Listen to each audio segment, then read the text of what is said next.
Hello दोस्तों, solution by पीजे में आपका स्वागत है। एक बार फिर से लेके आ गए हैं हिस्ट्री के महत्वपूर्ण प्रश्न। तो जानेंगे इसका सॉल्यूशन बिल्कुल डिटेल में। चलिए स्टार्ट करेंगे पहले प्रश्न को। मौर्य काल में राजा अधिकार वाले कृषि भूभाग का अध्यक्ष को क्या कहा जाता था? तो प्रश्न को ध्यान देना है कि किस काल में पूछा जा रहा है। तो मौर्य काल में। और किस विभाग के बारे में? तो कृषि भूभाग के अध्यक्ष के बारे में। ऑप्शन ए है सीताध्यक्ष, बी है विविताध्यक्ष, सी है लक्षणाध्यक्ष और डी है शुल्काध्यक्ष। तो ध्यान दीजिएगा, इसका जो आंसर हो जाएगा ऑप्शन नंबर ए, यानी कि सीताध्यक्ष हो जाएगा। कृषि भूभाग का अध्यक्ष को कहा जाता था, ठीक, मौर्य काल में। चूंकि ध्यान दीजिएगा कि मौर्य काल की बात आई है, तो मौर्य काल में विभिन्न विभागों के देख रेख के लिए, और प्रश्न मिलान के रूप में भी आपसे पूछ लिया जाता है, देख रेख के लिए 29 अध्यक्ष नियुक्त किए गए थे। कितने? तो 29 अध्यक्ष नियुक्त किए गए थे। ये संख्या आपको ध्यान में रख लेना है। साथ ही साथ जो मेन पूछा जाता है कि कौन किसके अध्यक्ष से, उसको। तो प्रश्न यही रहेगा कि मौर्य काल में राजा अधिकार वाले, लेकिन बस विभाग अलग हो सकता है।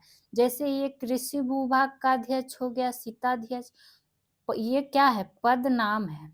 क्या है? पद का नाम है। तो उसी तरह से जो ऑप्शन नंबर बी है विविताध्यक्ष, तो ध्यान रखिएगा ये मौर्य काल में चरगाह क्षेत्र का अधिकारी। कौन क्षेत्र का? तो चरगाह क्षेत्र का अधिकारी कहलाएगा। वही बात करें लक्षणाध्यक्ष, ऑप्शन सी में जो है, तो ये हो जाएगा मुद्रा नीति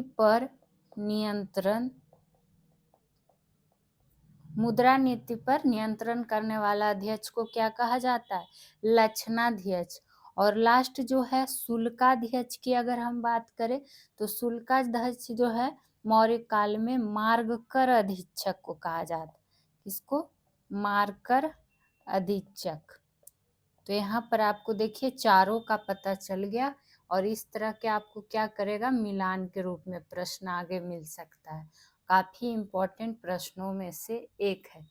चलिए देखते हैं हिस्ट्री के दूसरे प्रश्न को। पंचतंत्र के विषय में सत्य कथन चुने, समुचित विकल्प चुनिए। यहाँ आपको सत्य कथन चुनना है। किसके बारे में? तो पंचतंत्र के बारे में। और जो भी कथन संबंधित प्रश्न हो वो आपके एग्जाम के लिए काफी महत्वपूर्ण रहेगा। तो इसके लिए हमें पूरा कथन पढ़ना पड़ेगा। पहला है 6ठी शताब्दी में इसका अनुवाद एक ईरानी विद्वान किसने किया था? बरजयू ने किया था। ये है, तो ये बात क्या दिया हुआ है? सही दिया हुआ है। साथ ही साथ अगर सही है तो इसमें देखिए कितने सारे पंचतंत्र से बन रहे हैं प्रश्न। कैमी शताब्दी? तो 6ठी शताब्दी। किसने? तो ईरानी विद्वान, और नाम क्या था? बरजयू ने किया था। ये भी आपको ध्यान में होना चाहिए।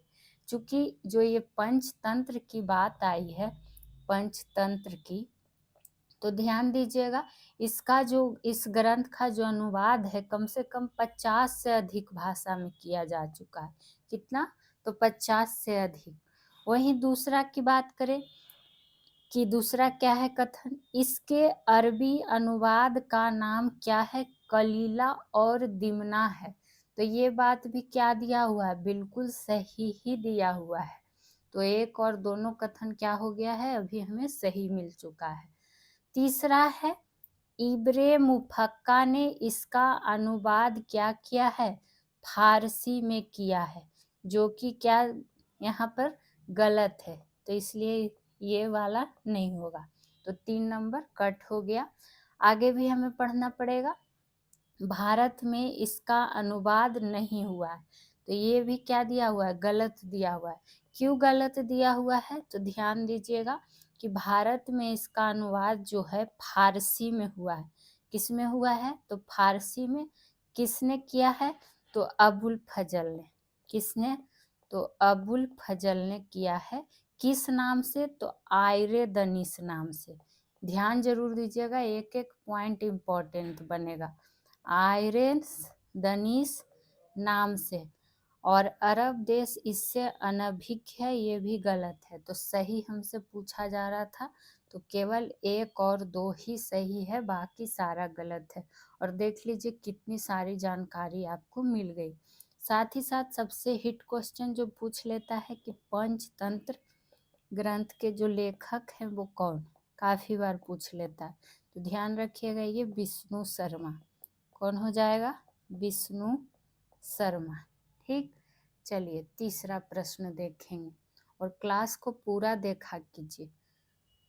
भारत में शैल चित्रों की खोज प्रथम किसके द्वारा की गई थी? किसकी खोज? तो शैल चित्रों की खोज।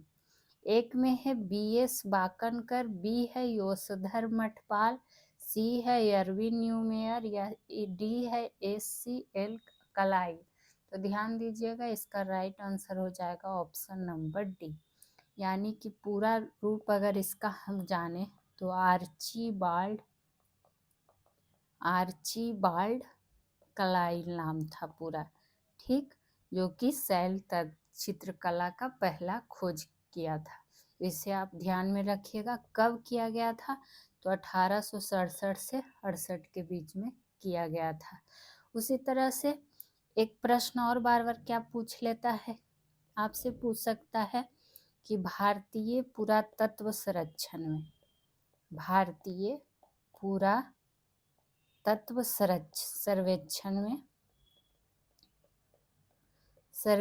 में जो जॉन मार्शल का नाम याद आता है। जॉन मार्शल जो क्या थे?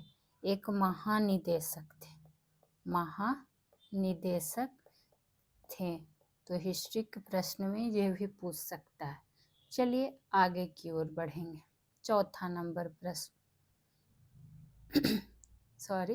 किस किसान विद्रोह में किसानों ने यह नारा दिया था कि हम महारानी और सिर्फ महारानी की रैयत होना चाहते हैं? नारा वाला, कथन वाला जो भी है प्रश्न, बिहार शिक्षक भर्ती के लिए काफ़ी महत्वपूर्ण हो सकता है। तो ये हो जाएगा पाबना विद्रोह। कौन सा विद्रोह? तो पाबना विद्रोह। पाबना विद्रोह अगर हम बात करें तो ये बंगाल में हुआ था। कहाँ? तो बंगाल में। क्यों हुआ था? तो पता होना चाहिए कि जमींदारों के शोषणकारी रवैये के विरुद्ध हुआ था। शोषणकारी रवैये के विरुद्ध किया गया था, रवैये के विरुद्ध। ठीक, और ये क्या कहता है? जमींदारों के जो अत्याचार के विरुद्ध है 1873 में। कब? तो 1873 में पाबना जिला के, इस तरह से लिख लीजिएगा कि पाबना जिले के, काफ़ी बार पूछ लेता है गहराई से, यूसुफ शाही परगने में। किस परगने में? तो यूसुफ शाही परगने में क्या हुआ था? एक किसान संघ का गठन किया गया था। एक किसान संघ का क्या किया गया था? गठन किया गया था। तो यहाँ पर एक प्रश्न आपके लिए इम्पोर्टेंट बन सकते हैं। वहीं अगर आपसे पूछ ले कि पाबना विद्रोह के नेता मुख्य कौन कौन थे, तो कुछ नाम ध्यान रखिएगा। पाबना विद्रोह के मुख्य नेता हो सके आपको 3 नाम दे दे, पूछ दे इनमें से कौन नहीं था, तो पहले आपको पता होना चाहिए कि कौन था।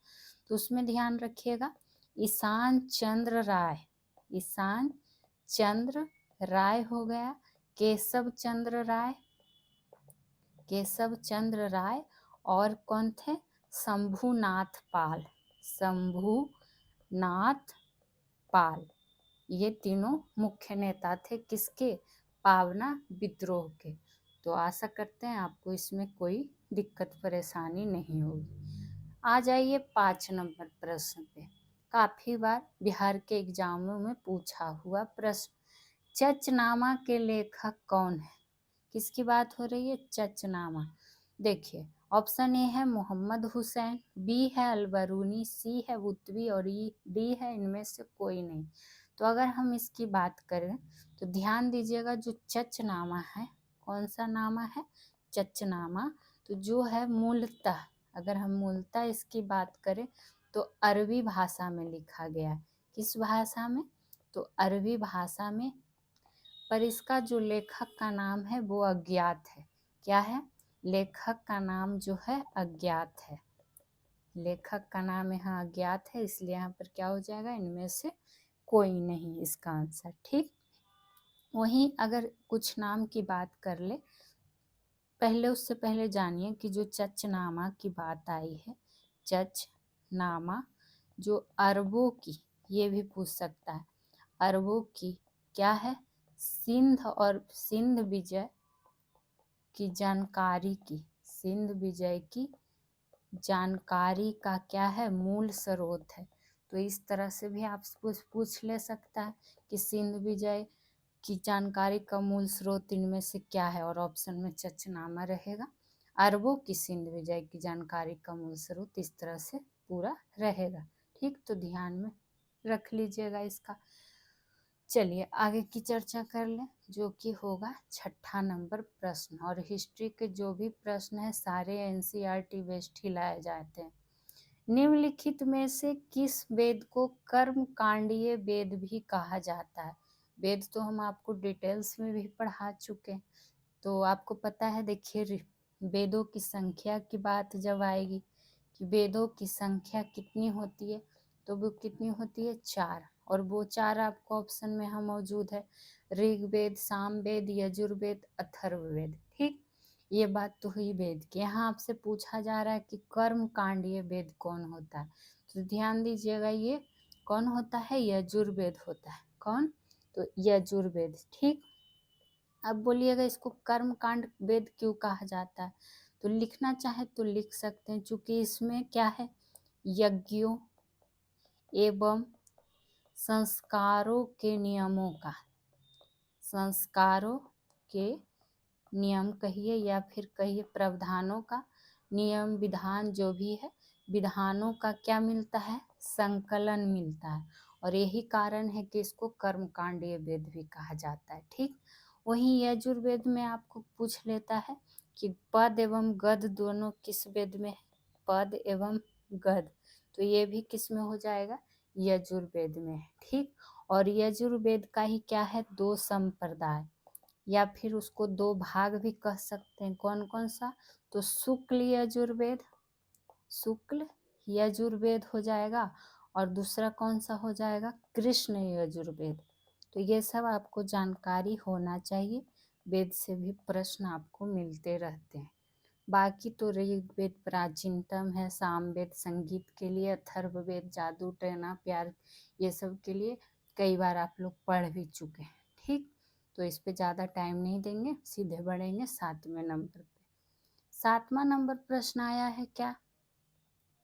इंडियन मुसलमान नामक पुस्तक की रचना किसने की है? बुक का नाम ध्यान रखिएगा, इंडियन मुसलमान। तो अगर इसके रचना की बात करें तो ये विलियम हंटर ने किया है। किसने किया है? तो विलियम हंटर ने किया है, जो कि 1871 में प्रकाशित हुआ था। कब? तो 1871 में प्रकाशित हुआ था। ये बात आपको पता होना चाहिए। ठीक, साथ ही साथ इसमें और आपको कुछ ज़्यादा दिमाग नहीं लगना। यहाँ पर एक ऑप्शन है सर सैयद अहमद खां, इनका एक प्रसिद्ध पुस्तक में से एक है। कौन? असर अल संदीद, असर अल संदीद। ठीक, ये काफ़ी बार पूछा जाता है, इसलिए यहाँ पर ध्यान आया तो आपको बता दिया गया। चलिए आगे के प्रश्न को देख लेते हैं। और ये देखिए चैनल संबंधित जानकारी है, तो आप लोग एक बार इसको चेक कर लीजिएगा, देख लीजिएगा। बाकी आप बिहार शिक्षक भर्ती या फिर किसी भी बिहार की प्रतियोगी परीक्षा की तैयारी करना चाहते हैं, जीके जीएस का आपको फुल निचोड़ मिलता है, बिल्कुल एनसीईआरटी बेस्ड मिलेगा, फ्री के जैसा नहीं, बिल्कुल पेड के जैसा मिलेगा। और टेलीग्राम पे पीडीएफ भी दे दिया जाता है। तो अगर आपको पसंद आए हमारी मेहनत तो please solution by PJ subscribe जरूर कर ले, साथ ही साथ लाइक शेयर के साथ एक कमेंट भी किया करें। आपका क्या सुझाव है, आपको किस टॉपिक पे क्लास चाहिए, कौन सा सब्जेक्ट, कुछ भी आप कमेंट ज़रूर किया करें। तो ये चैनल संबंधित जानकारी सपोर्ट कीजिए। बाकी आपको जो क्वेश्चन का लेवल दिया जा रहा है वो आपके एग्जाम में दिखने वाले हैं। 8 नंबर, चलिए, अखिल भारतीय दलित वर्ग की स्थापना किसने की थी? अखिल भारतीय दलित वर्ग संघ की स्थापना की बात करें तो ये किसने किया था? ध्यान दीजिएगा, ये क्या था? BR अम्बेडकर ने। तो ऑप्शन नंबर बी हो जाएगा इसका राइट आंसर। और इसी के साथ एक पूछ लिया जाता है कि बहिष्कृत हितकारिणी भारत पत्रिका का संपादन किसने किया था? पत्रिका का संपादन, तो ध्यान दीजिएगा, ये भी BR अम्बेडकर जी ने ही किया था। ये काफ़ी बार पूछा भी जा चुका है। इस तरह से लिख लीजिएगा कि बहिष्कृत भारत पत्रिका का संपादन किसने किया था। ठीक, वहीं यहाँ पर क्या है, दलित वर्ग की बात आई है, यानी कि हरिजन संघ का बात आता है, तो कन्फ्यूजन न हो, एक और ध्यान रख लीजिएगा क्या, कि अगर पूछे कि अखिल भारतीय हरिजन संघ की स्थापना किसने की थी? तो यहाँ पे उत्तर क्या हो जाएगा, बदल जाएगा। यहाँ था अखिल भारतीय दलित वर्ग संघ, और अगर पूछे अखिल भारतीय हरिजन संघ का स्थापना तो ये महात्मा गांधी ने किया था। किसने किया था? तो महात्मा गांधी ने किया था 1932 में। ठीक, और आपको पूना पैक्ट भी याद होगा, पूना पैक्ट, जो कि महात्मा गांधी और किसके बीच, भीमराव अंबेडकर के बीच समझौता हुआ था। तो कई बार ये भी पूछा गया है कि पूना पैक्ट कब हुआ है, तो कब हुआ है, 24 सितंबर 1932। तो ये भी आपको ध्यान में होना चाहिए। ठीक, चलिए आगे की ओर चर्चा कर लेते हैं। 9वां नंबर प्रश्न फिर से आ गया है, कथन वाला प्रश्न, और ये भी रहेगा महत्वपूर्ण। पाल वंश के संदर्भ में निम्नलिखित कथनों पर विचार करें कि कौन सा कथन सत्य है। सत्य कथन हमें चुनना है। पहला है, पाल वंश की स्थापना गोपाल द्वारा की गई थी।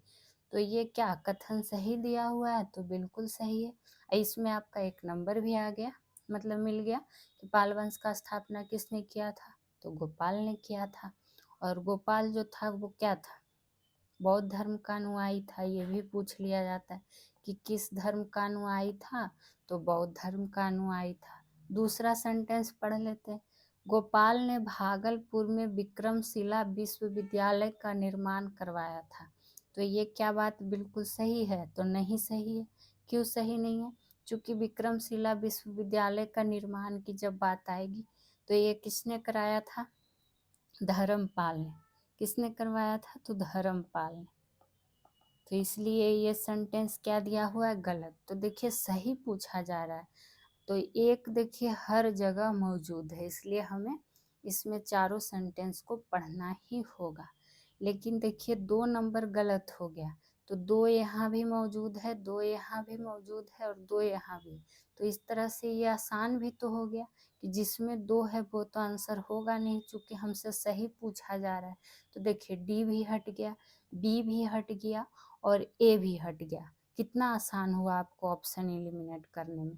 तो जाहिर सी बात है कि आंसर क्या हो जाएगा? सी नंबर, यानी कि 1, 2, 4। हालांकि हमें पूरा सेंटेंस पढ़ लेना चाहिए। तीसरा में क्या है कि गोपाल ने परम सौगात की उपाधि धारणा की थी। तो ये सेंटेंस भी क्या दिया हुआ है? गलत दिया हुआ है। ठीक, तो 3 नंबर भी गलत हो गया। वही बात करें, चौथा था कि गोपाल ने पाल वंश की राजधानी मुंगेर स्थापित की थी। तो ये बात क्या दिया हुआ है? सही दिया हुआ है। और आपको ये भी ध्यान रखना है कि कहाँ स्थापित किया था। ठीक, तो ये 1, 2, 4 हो गया सही। तो इसमें अगर कोई दिक्कत हो तो प्लीज़ कमेंट ज़रूर कर लिया करें। आगे की ओर चलते हैं, 10वां नंबर। और हाँ, आपसे बस हार्डली रिक्वेस्ट यही है कि कमेंट ज़रूर किया करें। आप लोग का कमेंट ही नहीं आता है। आप लोग वीडियो देखते हैं लेकिन कमेंट ही नहीं करते। आप भी कुछ सुझाव दीजिए, आपका कोई प्रश्न हो, जो आपसे प्रश्न पूछा जाता है कम से कम उसका जवाब ही दीजिए। आइए 10 नंबर प्रश्न पे। अंबेडकर ने किस अवधि के दौरान 3 मंदिर प्रवेश आंदोलनों का क्या क्या नेतृत्व किया? तो ध्यान रखिएगा, ये कब किया था? इसका आंसर हो जाएगा 1927 से 1935 तक। तो ऑप्शन नंबर बी हुआ। ठीक, अब ये भी दिमाग में आएगा ना कि वो 3 मंदिर कौन सा। तो इस तरह से आप लिख सकते हैं। एक था महाड़ सत्याग्रह, जिसको कहा गया, क्या कहा जाता है? महाड़ सत्याग्रह। यह पहला मंदिर प्रवेश आंदोलन नहीं था, लेकिन इसमें था क्या कि दलितों को जो सार्वजनिक कुआं होता है ना, उससे पानी पीने के लिए, लेने के लिए अधिकार था, इसलिए मार्च 1927 में हुआ था। हालांकि यह मंदिर प्रवेश नहीं था, लेकिन दलितों के अधिकार के लिए एक महत्वपूर्ण आंदोलन था, जिसमें पूछ लिया जाता है कि 3 मंदिर प्रवेश। ठीक, उसी तरह से दूसरा की बात करें जो हो जाएगा, तो ध्यान रखिएगा, अम्बा देवी मंदिर प्रवेश आंदोलन, इसको इस रूप में जोड़ दिया गया है महाड़ सत्याग्रह को। ठीक, तो अम्बा देवी मंदिर प्रवेश आंदोलन जो कि अमरावती में, और यह भी आंदोलन हुआ था कब? तो 1927 में। तो इसका भी नाम ध्यान रखिएगा। तीसरा जो था कलाराम मंदिर प्रवेश सत्याग्रह, ये कहाँ? तो नासिक में। तो हर छोटा छोटा बिंदु को आपको भी लिखते चलना है। और ये जो कलाराम मंदिर प्रवेश है, ये भी अंबेडकर के ही नेतृत्व में हुआ था, जो कि अंबेडकर जी से ही पूछा जा रहा है। और यह 1930 में शुरू हुआ था, लेकिन जाके समाप्त कब हुआ था? 1935 में, इसीलिए 1930 से 35 तक हुआ। ठीक, तो ये बात आप ध्यान में रख लेंगे। आगे की प्रश्न पे चर्चा करने वाले हैं। 11 नंबर प्रश्न, युवा बंगाल आंदोलन की स्थापना निम्नलिखित में से किसके द्वारा की गई थी? ये बिहार शिक्षक भर्ती में पहले भी प्रश्न पूछा जा चुका है। तो ध्यान दीजिएगा, ये किसने किया था? तो विवियन डेरोजियो ने। किसने? तो विवियन डेरोजियो ने। हेनरी लुई विवियन डेरोजियो इसका नाम था। ठीक, ये एक अगर इसकी बात करें तो ये इंडो पुर्तगाली शिक्षक, कवि, और क्या था? साथ ही साथ पत्रकार भी। और इसने कलकत्ता के क्या कहता है, हिंदू कॉलेज में पढ़ाया भी था। ठीक, बाकी महात्मा गांधी से तो आपको बताने की ज़रूरत नहीं है, इतना बार आपको बताया गया। ईश्वर चंद्र विद्यासागर, जिन्होंने विधवा पुनर्विवाह वाला आपको पता होगा, प्लस सोम प्रकाश की रचना इनके द्वारा ही की गई थी, जो बार बार पूछ लिया जाता है।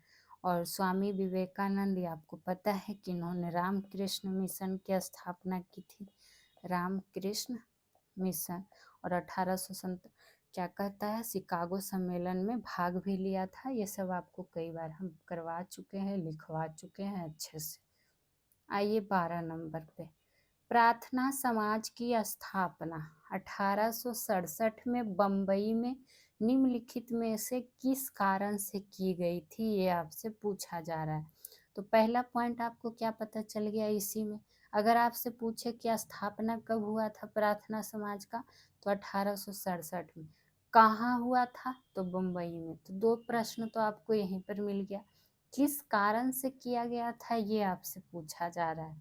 तो देखिए, ऑप्शन ए है बाल विवाह उन्मूलन के लिए, या महिला शिक्षक के लिए, शिक्षा के लिए, या सी जाति प्रतिबंध हटाने के लिए, या एक से अधिक।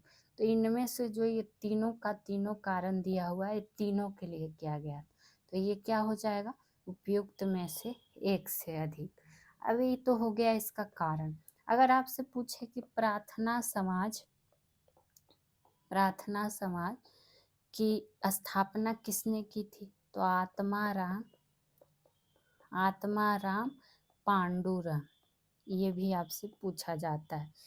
प्रार्थना समाज में ध्यान रखिएगा कि प्रार्थना समाज ने महाराष्ट्र के पुनर्जागरण में किसमें? तो महाराष्ट्र के पुनर्जागरण में महत्वपूर्ण भूमिका निभाया था।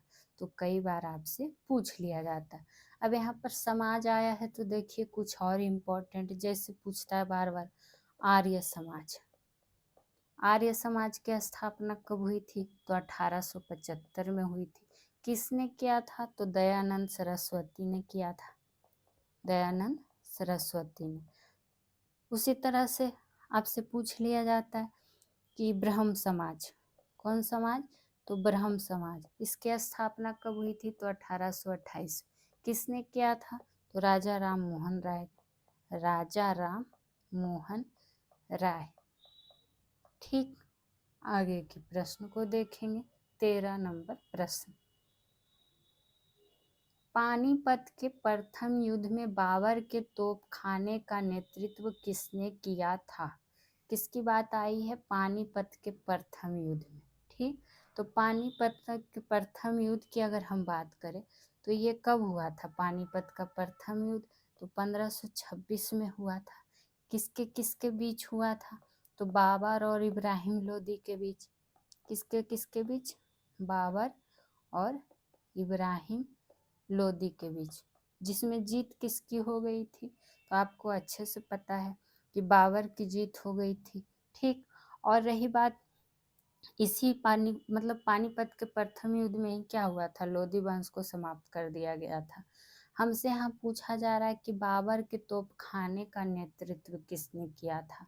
तो इसी युद्ध में बाबर ने क्या किया था? तोप का यूज किया था। और ये तोपखाना का जो यूज किया था उस्ताद अली और किसने? मुस्तफ़ा खान। तो ऑप्शन नंबर सी हो जाएगा इसका राइट आंसर। मुस्तफ़ा खां की जगह कभी रूमी भी लिखा मिल सकता है। क्या मिल सकता है? रूमी भी मिल सकता है। तो ध्यान देना है, कंफ्यूज नहीं होना है। और ये कई बार पूछ भी लिया जाता है कि किस युद्ध में क्या कहता है, तुगलुमा पद्धति का प्रयोग किया था बाबर ने। तो ये पानीपत का क्या होता है? प्रथम युद्ध में ही किसने प्रयोग किया था? तो बाबर ने। ठीक, चलिए बाकी आपको बाबर, अकबर, हुमायूं सब पढ़ाया हुआ है डिटेल्स के साथ। आप लोग एक बार प्लेलिस्ट चेक तो करिए जाके। 14 नंबर प्रश्न देख लेते हैं। किस क्षेत्र में नवपाषाण युगीन मानव भूमिगत गड्ढों में रहता था? ये आपसे पूछा जा रहा है। और हाँ, हिस्ट्री का क्लास है तो इसमें आपको मिडाइवल, एंशिएंट, मॉडर्न तीनों को मिला के ही प्रश्न लाया गया है। अलग अलग भी कराया जाता है और इसमें मिक्स है। तो अगर इसके आंसर की हम बात करें तो ध्यान रखिएगा, क्या हो जाएगा? कश्मीर। क्या होगा? कश्मीर। अब और क्या नवपाषाण युगीन से प्रश्न आपसे पूछता है? सबसे ज्यादा जो पूछता है, क्या पूछता है कि इस युग का विशेषता कोई एक खास बताइए। तो सबसे बड़ी विशेषता क्या था? कृषि का विकास था। क्या था? कृषि का विकास।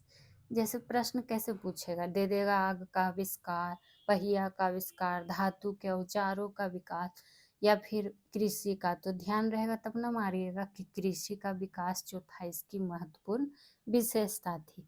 उसी तरह से आपसे पूछ लेता है क्या कि हाँ, पूछ लेगा आपसे कि नवपाषाण काल या फिर युग, नवपाषाण काल स्थल से गर्त आवास के प्रमाण कहाँ से मिले हैं? ये काफी पूछता है कि प्रमाण कहाँ से मिले हैं। तो ध्यान रखिएगा ये कहाँ से मिला है? बुर्ज होम से। कहाँ से? तो बुर्ज होम से। ठीक, और अगर हम बात करें तो और आपसे क्या पूछेगा? नवपाषाण काल में नवपाषाण काल में उगाया जाता था कौन कौन सा फसल, ये पूछ सकता है। तो ध्यान रखिएगा चावल, गेहूँ, जौ, ये सब इसी के अंतर्गत आ जाएंगे। ठीक, चूंकि ये कृषि का विकास ही क्या थी, इसकी विशेषता थी, इसलिए आगे की चर्चा करेंगे। राजत्व की उत्पत्ति से संबंधित आरंभिक आख्यान किस ग्रंथ में मिलता है? ये आपसे पूछा जा रहा है। राजत्व की उत्पत्ति से, तो ये कौन सा हो जाएगा, ऑप्शन नंबर ए, ऐतरेय ब्राह्मण। ऐतरेय ब्राह्मण जो है ये किस वेद से संबंधित है, तो ऋग वेद से। ये भी आपको ध्यान में रख लेना, और ये सब हम आपको पूरा पढ़ा भी चुके हैं। वहीं दूसरा है शतपथ ब्राह्मण, तो इसकी बात करेंगे ना तो ये यजुर्वेद से संबंधित है। किससे, यजुर्वेद से संबंधित है, ठीक। और शतपथ ब्राह्मण में आपको क्या मिलेगा, इसमें आपको महत्वपूर्ण, शतपथ ब्राह्मण में ही लिख लीजिए कि महत्वपूर्ण अनुष्ठान हो गया, या फिर सामाजिक राजनीतिक अवधारणा का वर्णन है। किसमें, तो शतपथ ब्राह्मण में, ठीक। उसी तरह से जो गोपथ ब्राह्मण है, तो गोपथ ब्राह्मण किस वेद से संबंधित हो जाएगा, तो अथर्ववेद से। किससे, अथर्ववेद से। तो ये हो सके मिलान ही में पूछ दे कि कौन किससे संबंधित है, मिलान कीजिए। और ये जो तांडव ब्राह्मण है, इसको ध्यान रखिएगा, जिसको पंचविश ब्राह्मण भी कह देता है, कहीं कहीं पे लिख देगा पंचविश ब्राह्मण। तो तांडव या पंचविश एक ही है, और ये संबंधित हो जाएगा सामवेद से। तो ऋग्वेद, सामवेद, अथर्ववेद, यजुर्वेद सब आ गया, ठीक। तो इसमें कंफ्यूज नहीं होना।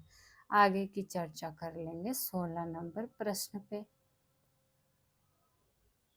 पुर्तगालियों ने अपनी पहली फैक्ट्री निम्नलिखित में से कहाँ स्थापित की थी, बताइए। तो इजी प्रश्न है, लेकिन इसके साथ जो जानकारी मिलेगी वो आपके लिए महत्वपूर्ण रहेगा। तो ध्यान दीजिएगा, वो कौन सा हो जाएगा, कालीकट। क्या हो जाएगा, कालीकट। अगर बात करें पुर्तगाली का, तो पहला पुर्तगाली जो भारत आने वाला था, पहला पुर्तगाली, वो कौन था, तो Vasco D gamma. Vasco D gamma, ठीक। और ये कब आया था, तो 1498 ईस्वी में। रिपीटेड प्रश्न है, बार बार पूछता है, ठीक। ये बात हो गई। अब उसी तरह आपको बेसिक जानकारी भी होनी चाहिए कि पुर्तगाल का राजधानी पूछ लेगा तो, कि पुर्तगाल की राजधानी क्या है, तो क्या है, ध्यान रखिएगा, लिस्बन है। क्या है, तो लिस्बन है, ठीक। आज के डेट में आपसे ये भी पूछ सकता है। वही अगर आपसे पूछ दे कि पुर्तगाल जो है किस संगठन का सदस्य है, तो किस संगठन का सदस्य है, ये आपको क्या करना है, कमेंट बॉक्स में बताना है, क्योंकि ये करंट की दृष्टि से भी आपके लिए महत्वपूर्ण हो जाता है। हालांकि चलिए हम ही बता देते हैं, काहे आप टेंशन लीजिएगा। दूसरा प्रश्न का आंसर आप बता दीजिएगा, इसका हम आपको यहाँ पर क्लियर कर देते हैं कि पुर्तगाल जो है यूरोपीय संघ, लिख ही देते हैं, बिना लिखे आप लोग को खुशी ही नहीं मिलता। यूरोपीय संघ और नाटो का सदस्य है, ठीक, दोनों का सदस्य है, इस संगठन का सदस्य है पुर्तगाल। और कुछ जानकारी जो आपको ज़रूरी होनी चाहिए, तो वो क्या है, आपको होना चाहिए, जैसे कि पूछ लेता है पुर्तगाल की जब बात आई है कि इसका राष्ट्रीय पेय क्या है, पेय से समझ रहे हैं, तो इसका जो राष्ट्रीय पेय है पोर्ट वाइन है। ये करेंट की दृष्टि से भी महत्वपूर्ण है। हिस्ट्री तो हो ही गया, लेकिन ये सब बेसिक जानकारी बहुत कम लोग बताते हैं, तो हम सोचे आपको यही बता दिया जाए। आ जाइए 17 नंबर प्रश्न पे। 17 आ चुका है। निम्नलिखित में से किसको दोहरे गुंबद का प्राचीनतम उदाहरण माना जाता है, कौन सा गुंबद, तो दोहरा गुंबद। तो ये कौन सा हो जाएगा, हुमायूं का मकबरा, जो कहाँ है, तो दिल्ली में, ठीक। ये बात हो गई।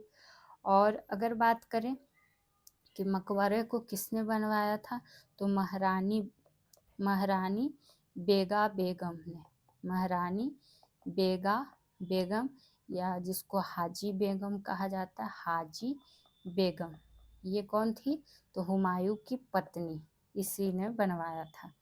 बताइए, पहले की पत्नी बनवा देती थी, अब कौन क्या बनवाती हैं।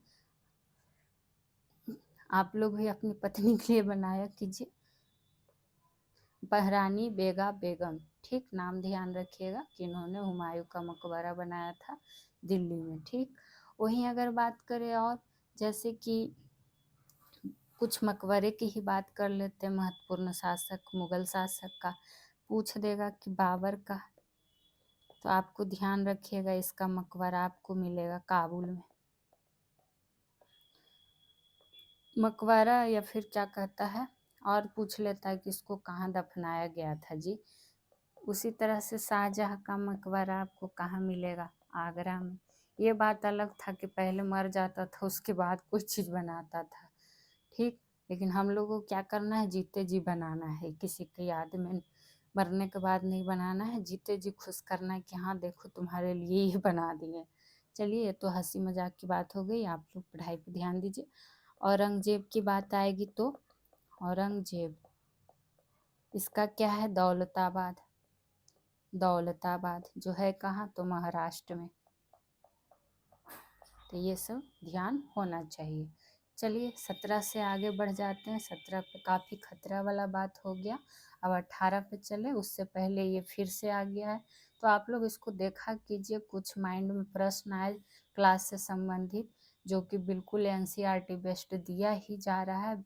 बहुत ही दिल से पढ़ा रहे हैं आप लोग को, ताकि ये मत सोचिए कि फ्री का क्लास है तो फ्री जैसा दिया जा रहा है, बिल्कुल पेड बैच जैसा। टेलीग्राम पर पीडीएफ मिल जाएगा, वहाँ भी जुड़ जाइए। सॉल्यूशन बाय पीजे है हमारा चैनल, सब्सक्राइब कर लीजिए, जहाँ हर विषय का जीके जीएस का निचोड़ सॉल्यूशन दिया जा रहा है। तो शिक्षक भर्ती वाले जो भी हैं, बिहार शिक्षक भर्ती वाले, इस क्लास को पूरा देखा करें। और आप लोग कमेंट करने में कंजूसी क्यों करते हैं, कमेंट तो कर दिया कीजिए कि क्लास कैसा लगता है, क्या सुझाव है। साथ ही साथ लाइक शेयर कर दीजिएगा तो और भी अच्छा लगेगा। एक लाइक एक अंगूठा का ही तो बात है, तो आप लोग इतना नहीं कर सकते हैं क्या। चलिए हिस्ट्री के अगले प्रश्न को देखते हैं। बंगाल के किस सूबेदार की आज्ञा से फ्रांसीसियों ने 1673 में चंद्रनगर में फैक्ट्री स्थापित किया था। तो ध्यान दीजिएगा, ये 1673 और ये चंद्रनगर जो किया था शाहिस्ता खान ने। किसने, तो शाहिस्ता खान ने, ठीक। तो इसमें आपको इतना ही ध्यान रखना, चूँकि सरफराज खान था बंगाल का नवाब, जो कि 1739 से 40 के समय, तो यहाँ पूछ रहा है 1673 में।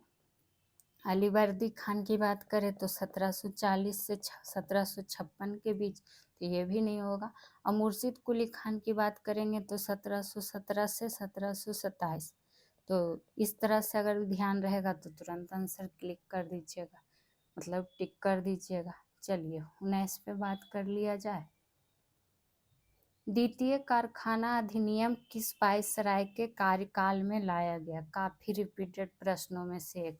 फर्क यही है, यहाँ आपसे द्वितीय कारखाना अधिनियम पूछा गया है, तो ध्यान दीजिएगा ये लाया गया था लॉर्ड हार्डिंग के शासनकाल में। किसके, तो लॉर्ड हार्डिंग। उसी तरह से लॉर्ड रिपन के समय में, लॉर्ड रिपन है यहाँ पर, जो कि 1881 में लाया गया था।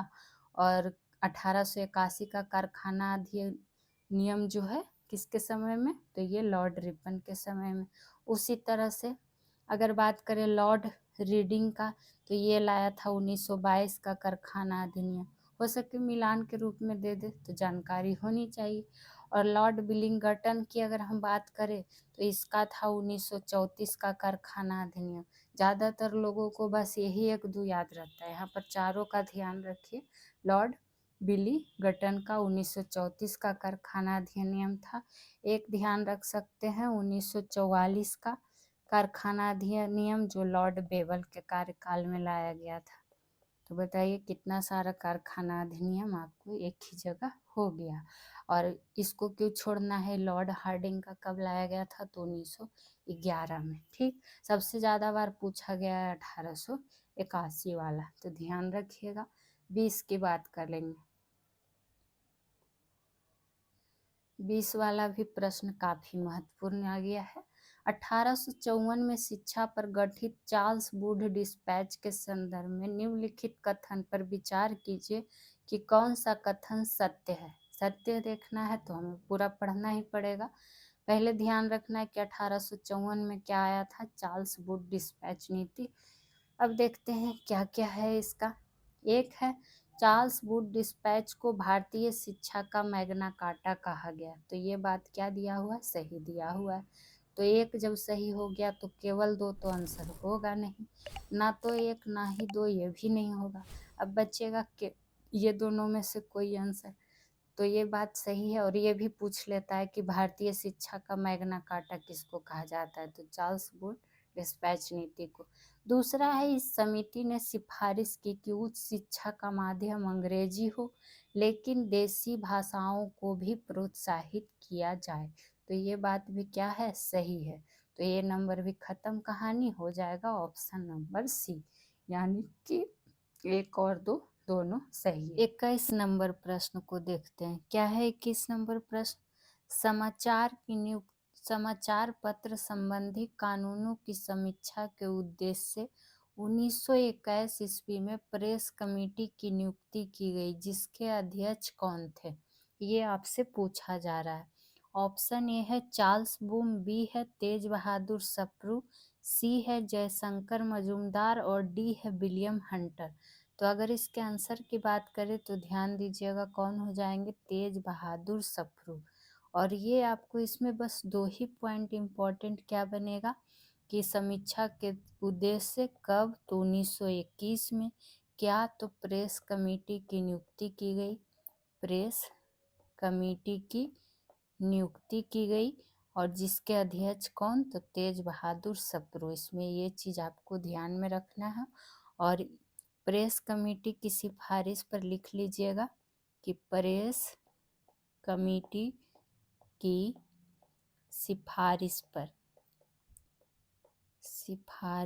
पर क्या हुआ था, 1908 ईस्वी और 1910 ईस्वी इसके अधिनियम को समाप्त कर दिया। इसके अधिनियम को क्या कर दिया गया था, समाप्त कर दिया गया था, समाप्त कर दिया गया था। तो ये भी पूछ सकता है कि 1908 और 1910 के अधिनियम को समाप्त किसके सिफारिश पर किया गया था, तो प्रेस कमेटी की सिफारिश पर। ठीक, अब यहाँ पर देखिए होमवर्क रहेगा आपके लिए। क्या रहेगा होमवर्क, आज हिस्ट्री का क्लास था तो आपसे 3 प्रश्न हिस्ट्री का ही पूछ लिया जाए। आपको बताना है कि किस मुगल सम्राट ने क्या क्या था, दीन ए इलाही नामक नया धर्म का स्थापना किया था। इसका कमेंट सेक्शन में आपको जवाब देना है, और ये सब आपको डिटेल में पढ़ाया गया। दूसरा प्रश्न होगा आपके लिए, क्या आपको बताना है कि भारत में असहयोग आंदोलन का नेतृत्वकर्ता कौन था, नेतृत्व किसने किया था, या नेतृत्वकर्ता कौन थे। कमेंट सेक्शन में आप लोग जवाब जरूर दीजिएगा जो प्रश्न पूछा जा रहा है। तीसरा प्रश्न आज का आपके लिए रहेगा कि किस चीनी यात्री ने गुप्त काल के दौरान, कौन काल के दौरान, तो गुप्त काल के दौरान क्या किया था, भारत का यात्रा, गुप्त काल के दौरान भारत का यात्रा या दौरा किया था। तो ये तीनों हिस्ट्री के प्रश्न का जवाब आपको कमेंट बॉक्स में दे देना है। तो आज की क्लास कैसी लगी कमेंट में ये भी बताइएगा ज़रूर। बाकी मिलेंगे अगले क्लास में, तो सॉल्यूशन बाय पीजे सब्सक्राइब कर ले, पसंद आए तो लाइक शेयर भी कर दिया करें। चलिए मिलते हैं अब अगले क्लास में, थैंक यू।